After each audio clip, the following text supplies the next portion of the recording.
If you're a mortgage sales professional, you are not going to want to miss today's episode. JC and I are going to dive into the 5 things every serious mortgage sales professional needs to be doing with their realtor partners to combat and to aggressively attack the way of the world after this NAR commission lawsuit settlement. You ready to go?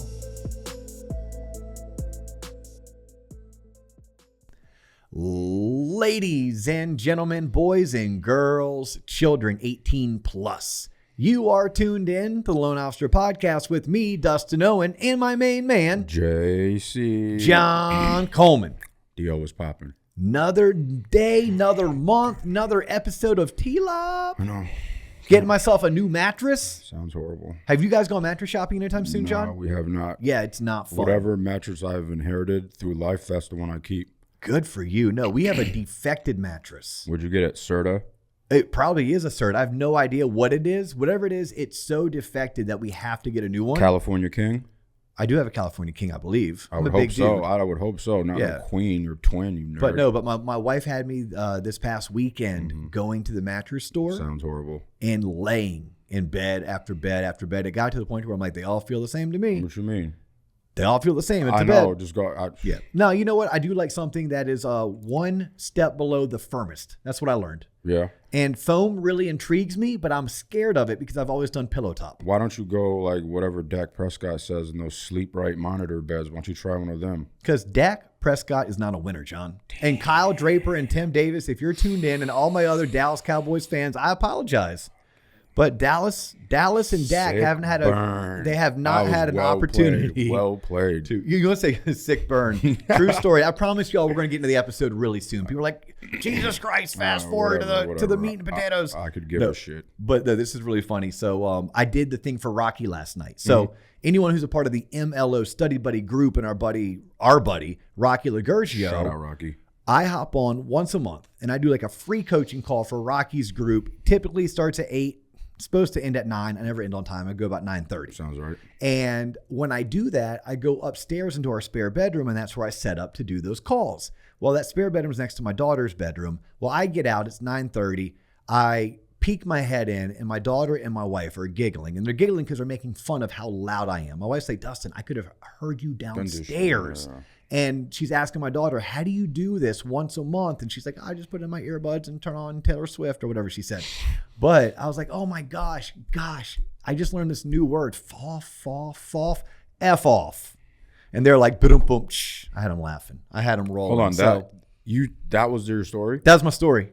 Terrible, huh? Holy shit. All right, that was bad. That was really bad. I'm sorry, I mean, John. you're I get you're a nervous. dad. I know. We're 400 plus episodes into this 424. podcast. I start getting nervous. Nice. Yeah. That's So hilarious. anyhow, mattress shopping, Rocky, that's what's going on in our world. But you know what also is going on? This damn settlement. Like, it has dominated the news. I feel like we could almost change the name of TLOP to NAR Commission Settlement. NAR. What does that stand for? National Association of Realtors. And who owns that? Is that a government entity? No, it's a trade organization. Like, It's like the Gestapo for realtors. so like. They did all the lobbying and all they're the Teamsters for realtors. So they like, did all the hold on, lobbying. NAR is basically the NRA just with the letter swapped. Yes. It's a union. It's a union. Don't hate on us, NAR, by the way. We sometimes use humor to educate. But yes, that NAR was one of the largest and most powerful lobbying groups in the United States until recently. And when did this come about? When did NAR start? 100 years ago? Okay, so it's been around. I mean, yeah, for a how minute. long has realtors, real estate agents, and the real estate industry been around? Good, because I get to ask you these questions because I'm ignorant to the subject on purpose. But I'm guessing if you go back to the 1920s, I'm pretty sure that we were buying and selling real estate. Mm-hmm. I know that real estate, the way that we know it, boomed after World War II. And that's really where we started leaning into VA home loans, started leaning into FHA home loans, and there was loan programs available for people putting little to no money down. So that really, transformed. But if you go back to, I think HUD was a product of like the 1930s. I think by 1929, we started having like housing agencies. Okay. So yeah, so let's just say round about 100 years. Okay, so it's a mature organization, shall we say. But the settlement itself, I mean, Cindy Velez came on the show. Shout out Cindy Velez. Last episode is an hour and 20 minutes. Rarely do we have a good episode that goes an hour and 20 minutes. We've had a couple dog episodes from back in the day. Watch your mouth. That ran too long. Yeah. Dude, that one attorney who came on. Shout out that one attorney, Joseph Steinberg. Oh, come on. Don't throw him underneath the bus. Why? You can go back and look at it. It's fucking sort by length. Hey, that was long AF. And by AF, I mean always and forever. But no, this NAR commission lawsuit, I mean, it's a lot of unknowns. It's going to rewrite the way things are done for the next 100 years. And it's very important for Cindy and I to do what we did because that's a conversation starter. Yeah. Today's episode is geared specifically, though, for mortgage loan originators, MLOs, loan officers, mortgage brokers, anybody who is in the field of financing residential real estate. And more than likely, realtors, real estate agents are their clients. They are their referral sources. And I want to teach you all what we're currently teaching our loan officers in my branches that I help manage. These are the 5 things that we're telling them right now. And by the way, this is fluid. But right now, these are the 5 things that we feel like mortgage loan originators can do. And most importantly, and I covered this in one of my recent coaching calls with our TLOP MLO coaching community, I feel like this is an opportunity that comes once a decade. Once a decade, you get an opportunity to pick up the phone and call every realtor you know, every realtor you want to get to know, and every realtor that you wished would look your way, and schedule one-on-one time with them. Be a supportive partner. Be a solution provider. Be an advocate for their calls, and meet with them to discuss what does this mean and how you can help. Also, what are you hearing? What are they hearing? Mm-hmm. And collectively, how can we come up with solutions that we can continue to support homeownership in America so that we can continue to be the source of information in our communities so that we can make sure that all home buyers have the ability to buy a home. Word. But while also operating underneath the new rules that are set forth by this settlement that, by the way, you and I don't need to cover because Cindy and I did a great job of covering. We've talked about it on coaching calls to put it in the newsletter. There's even a really good article or two up on tloponline.com.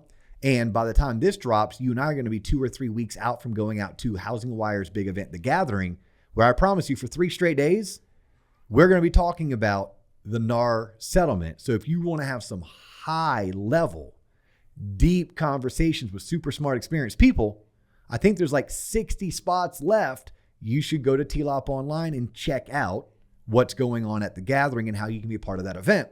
If you can't make the Gathering, that's all well and good. I promise you this, in June when we're out in Vegas for Mastermind Summit, that's like the loan officer event of the year. Guess what we're going to be talking about then? I promise you. We're going to be talking about the NAR commission settlement and how we as loan officers can be a part of the solution, right? So this isn't going away. So today, you and I are going to spend a little bit of time, hopefully nothing near as much time as Cindy and I spent. No, you can talk. And we're going to be talking about just the 5 things. Okay. You ready to go? It'll be mostly me listening and then interjecting jokes. It's one of those kind of episodes. It's kind of one of those episodes. So I'll get started. So the NAR settlement, that just means realtors get paid less. So they're bitching about that? Possibly. End of story. Nah, it's more than that, John. Really? It's more than that. Yeah, when Cindy was in here, you took a couple breaks to go outside to do whatever you do in your car. So you didn't get to hear the full episode. Yeah. But I'm pretty confident you go back and rewatch what you edited together the other night. Mm-hmm. Yeah, what you're going to realize is that, no, it's way more convoluted than just realtors are going to make less money. Okay, good. And that's not even a guarantee. And there's a lot that's still up in the air. But what we do know is that the way real estate's been transacted is going to be forever changed. But we're not confident change is bad. We're not confident change is good. It's just change. It's different. So as a lender, which this episode is specifically for lenders, for a lender, we're going to cover the 5 things that I'm currently coaching in my coaching community, right? That's the TLOP MLO coaching community. If you're not being coached and trained and you're not a part of a community that's filled with people just like you and you're being coached and trained by top producers, y'all don't know what you're doing, don't know what you're thinking, check it out, right? Pretty simple. And it's also stuff that we're covering in my branch meetings, on my all hands calls with the mortgage company, Waterstone Mortgage, that I help run, operate, etc. So I'm giving this away to everyone for free. Yeah. Which is what we do on the podcast, because your dumbass tells people what? If it's free, it's for me. Yeah. If it's free, it's for me. Oh, All right. Otherwise I'll just steal the shit. It's also the same thing. Nonetheless, though, but we're gonna do surface level, right? On our coaching calls, in our branch meetings, we get deep. Yeah. But this is at least going to be the free part. Okay, let's start skimming. Let's start scamming. All right, skimming, like skimming through, because it's not deep. Skimming or scamming? Skimming, because it's not deep, Dustin. Are you picking up what I'm throwing down? I'm picking up what you're putting down, but you could have said scamming because it's free. That's also a word, yes. Okay. All right. So it's a little bit of a Freudian slip, or maybe I just misheard Yeah. you. All right. No, the first thing that LOs need to be doing, y'all, I said it in the intro. You have to be out there meeting with hundreds of real estate agents in your local market. Even those that you don't know, even those that kind of know who you are and you kind of know who they are, and definitely with the ones that you already know.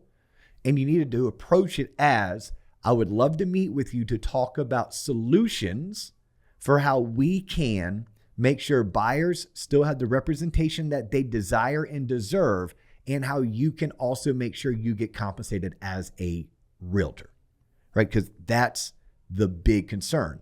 Buyers have to understand that this settlement wasn't really in their favor. It was in the seller's favor, but it won't end up being in the buyer's favor. And realtors have to understand, and this is what Cindy and I talked about, that realtors are going to have to now start operating in a manner that they never had to operate before.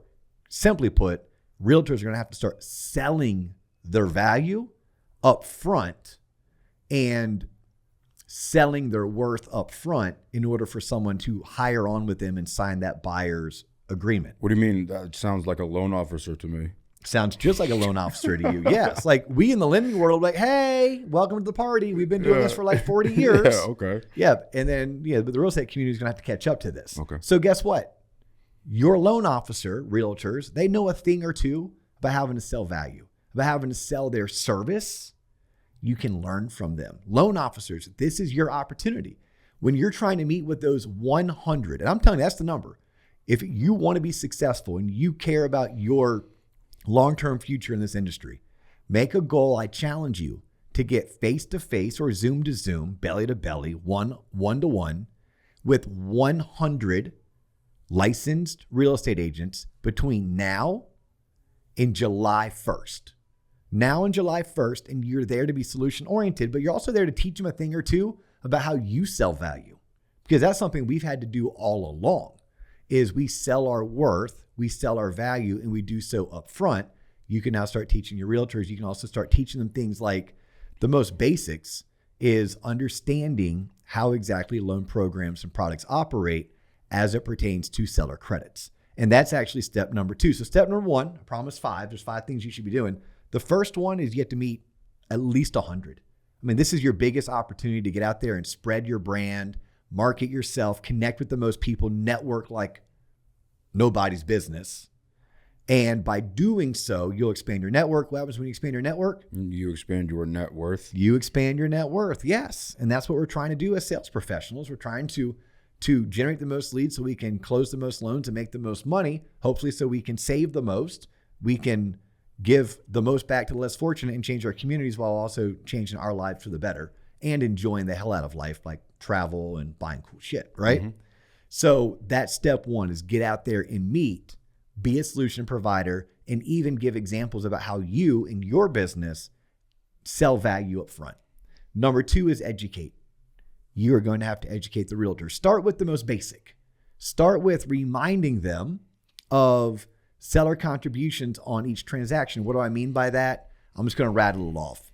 If a owner-occupant borrower is buying a home, primary home, they're putting 5% down, we know the maximum seller contribution is 3%, going Fannie Freddie.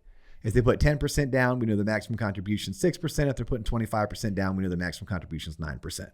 Okay, you should create some kind of a cheat sheet that you can give realtors with this. Because we also know if they're buying an investment property, only 2%.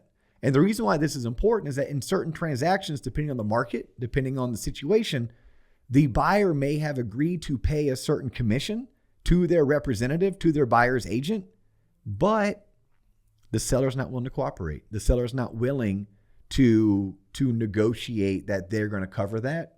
So now it has to be paid by the buyer, put on the settlement statement, at which point you may want to negotiate a seller credit, but on an investment property, the maximum seller credit is 2%. So your realtors need to know this, as well as, like, let's use an investment property. Investment properties don't allow for gift funds. So maybe you were trying to buy an investment property. You had enough, John, you had enough money for down payment and closing costs, but you didn't have enough money for down payment, closing costs, plus 10 grand to pay your agent. So you're like, oh, no big deal, realtor. I'll get my dad to give it to me. I'll have my mom give it to me. Except for you can't get gift funds on an investment property. So loan officers, when I say educate is step number 2, this is what I mean.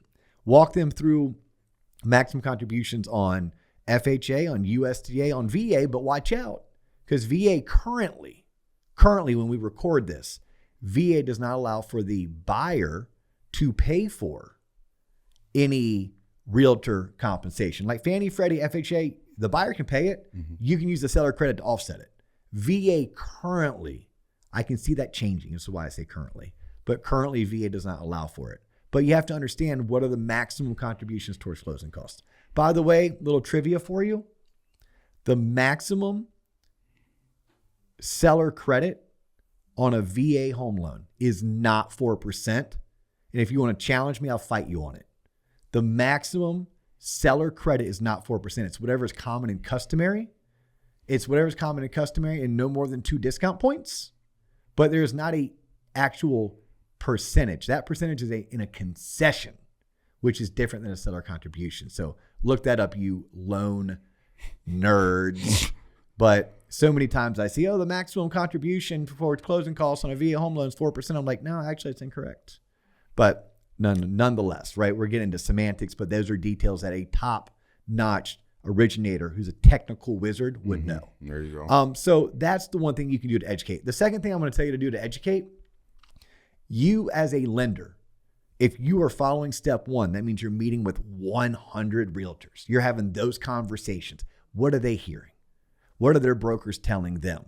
What other solutions have they heard from other vendors that maybe they partner with? Mm-hmm. You can be a source of information for all of your agents. Meaning you go out and you have the meetings, you collect the information, you hear the stories, you hear other people's solutions, and then you go back and regurgitate or disseminate that to your network. I made an entire career, and if I didn't say that correctly or clearly, I'll repeat myself. Mm-hmm. I made an entire career by being friends with everyone in that particular Keller Williams office, to where I introduced coworkers to each other. I'm like, oh, John, you're an agent at KW? Yeah. So is Jenny. Do you know Jenny? You're like, no, I don't know Jenny. Mm-hmm. I'm like, she works right down the hall from you. Oh, we've never met. Mm-hmm. I played connector.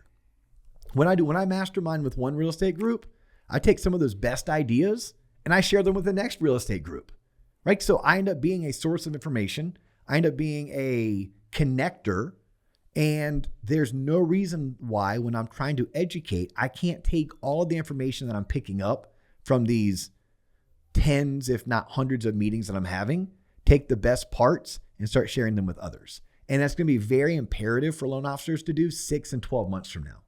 Because if you listen to Cindy and I's episode from a couple of days ago, so much is unknown, right? And it's not going to be weeks or months. It may be years before it all kind of settles and we kind of have a good idea of what the new world looks like. Mm-hmm. You as a top-notch lender can be the person who's bringing the latest news to your circle of influence, to your referral network.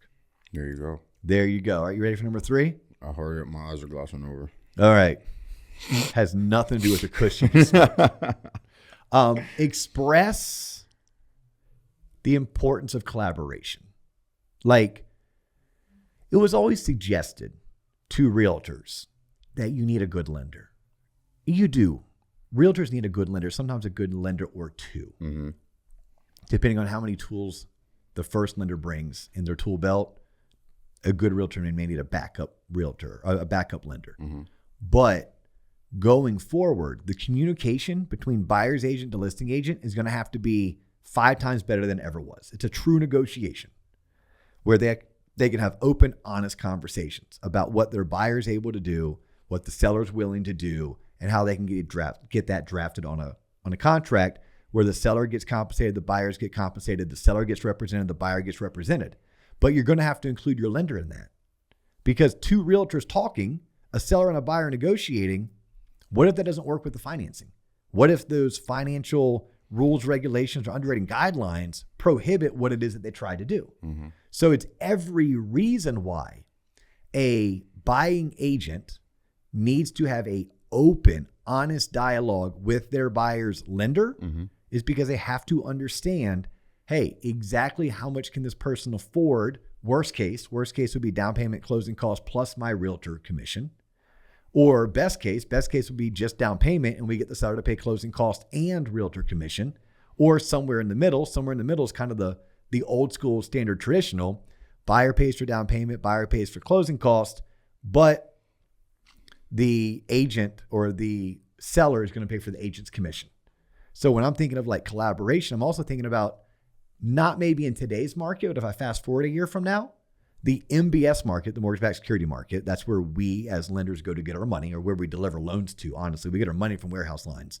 We deliver loans in the secondary market. And then based on spreads, there's times where you can actually build credits up into the interest rate. My example would be if rates are currently at 6.5%, at 6.75%, I could afford to give my particular borrower a $5,000 credit. Well, these are certain tactics that certain lenders will have to deploy as they collaborate with the realtor partner, because they're trying to find a way for buyers to be represented. Like we already know, if you go unrepresented, are you getting a fair shake? Is it a fair negotiation? The analogy I use, like if I was going to have to defend myself in the court of law, do I really want to have the prosecutor defending me? Or do I want to go and get my own representation? And then it's like, what type of representation? Do I want the public defender? Or do I want, the Mac Daddy attorney? Well, I want the Mac Daddy attorney as long as I can afford him or her. I guess I'd rather have a public defender over having the prosecutor try to prosecute me while also defend me, right? And very much this is what we're looking at in real estate. So when we're looking at like ways to collaborate, ways to collaborate is to show financial strategies where we can raise money for the borrower to use to deflect cost or defer cost. Essentially, hey, pay $50 more a month, but you don't have to pay $5,000 in realtor commission. Which, by the way, and Cindy did a good job on our last episode of really pointing this out, realtor commission has always been financed in. Right? Think about it. Like you bought a house for $400 because there was a 6% commission being paid. You financed in your realtor commission because you paid $400 for the house instead of paying $376. Yeah. If I did that math right, John. Mm-hmm. Right? So it's tomato in so many different cases, but there's new rules that we play by.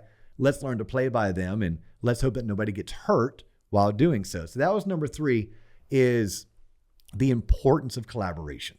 And I gave you a couple ideas of how you would collaborate. The next 2 are wildly important, but they start to touch the fringe, just FYI.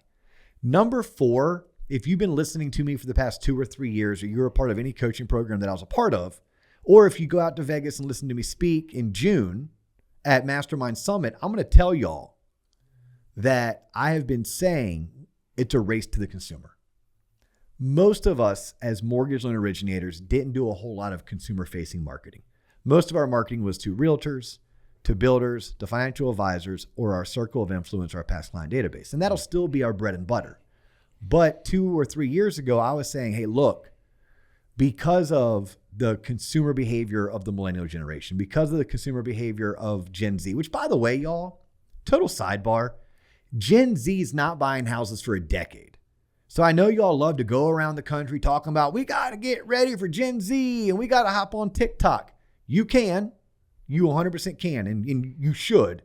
Just make sure it's a fraction of your attention and a fraction of your effort. Because those dudes and those dudettes are nowhere close to being 33 and 36. And although we all have those outliers that we know, my nephew and his girlfriend, they bought a house when they were 22 and 23 years of age. That's not the norm. That's not the pattern. That's the outlier.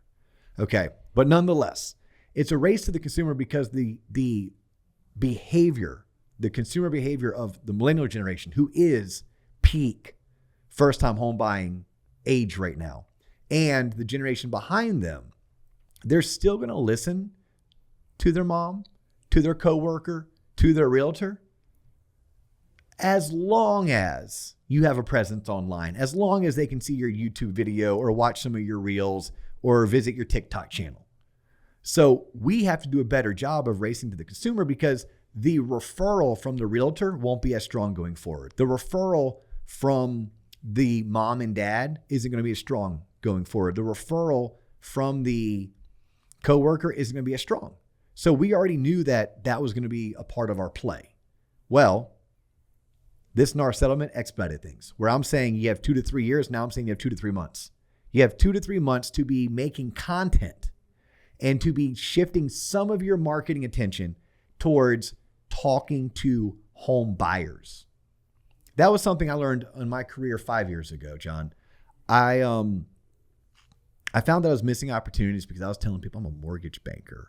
I'm a loan originator. They sounded sexy to me. Great titles. The hell is that? Correct. And that's what like my wife's bridesmaid was like texting me one day. Hey, JJ and I are looking to buy a house. Do you know anybody that can help out with that? Yeah. My realtor says I need a pre-approval letter. Who do you know that does that? I'm like, oh my gosh. I would click. First and foremost, why did they go out and seek a realtor without my advice first? Because you didn't do a good job of telling them what you did up front, Dustin. Correct. Yes. So like the first thing I would tell anybody is quit doing pre-approvals. You should have quit doing them like 5 years ago when I started talking about this. Quit doing pre-qualifications and you do home buyer consultations. And after your home buyer consultation, you can help somebody with their pre-approval letter. There you go. But like when you're marketing to your friends, your family, your circle of influence, your neighbors, your ex-coworkers. They do not give a shit about you're like, your look, title. no. Well, they maybe care about it, but their title doesn't tell them what you do for them. Yeah. What do you do for them? I help people buy houses. What do I do for you? I help people get the right financing on the house they already own.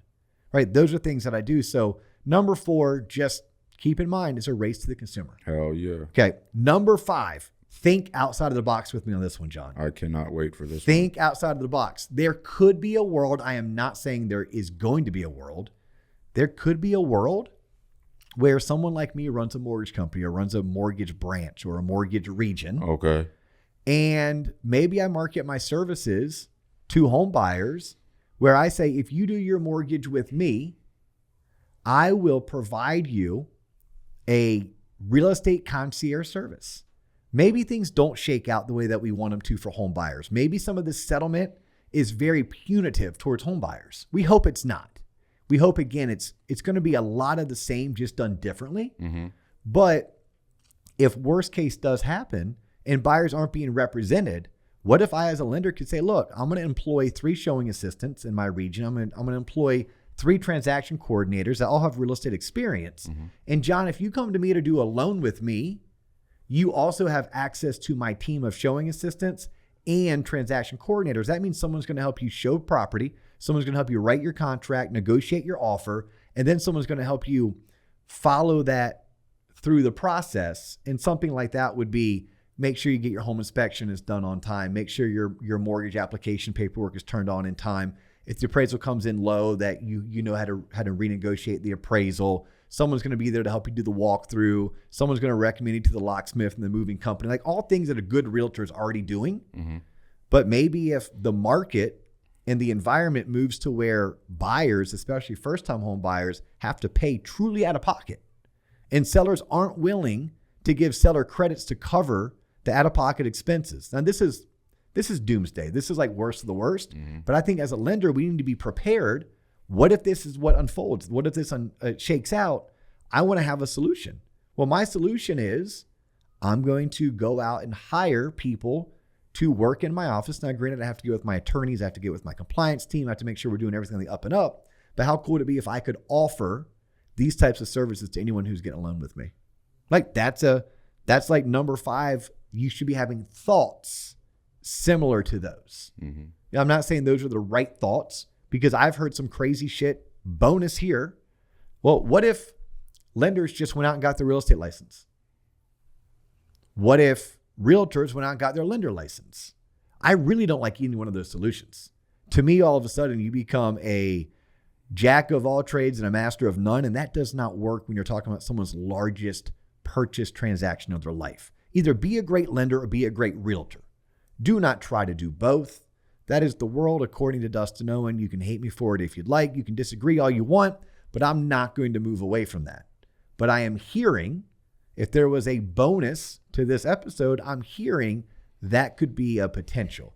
Me personally, I'd rather focus on being a great lender and go out and just hire showing assistants and transaction coordinators and offer that service as a concierge service to anyone who's doing a loan with me. That's why I made that one number 5.